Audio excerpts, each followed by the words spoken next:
आधार व आभार श्री शक्तीचा. या नवरात्रीत आपण आपल्या आयुष्यातील नवदुर्गांचे आभार व्यक्त करणार आहोत.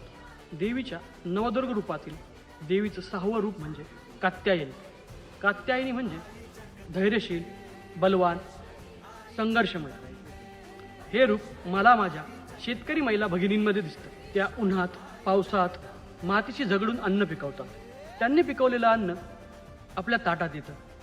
तिच्या हातावरती फोड असतात, तिच्या चेहऱ्यावरती घाम असतो आणि तिच्या डोळ्यात एक आशा असते की माझं पीक उगवेल. तप्त ऊन असो, पावसाचा तडाखा असो, तरी आपल्या पुरुषाच्या खांद्याला खांदा लावून कष्ट करणारी स्त्री म्हणजेच कात्यायनी माता.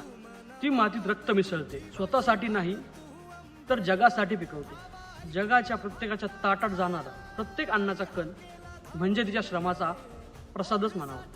तिचे उपकार आपण कधीही फेडू शकत नाही.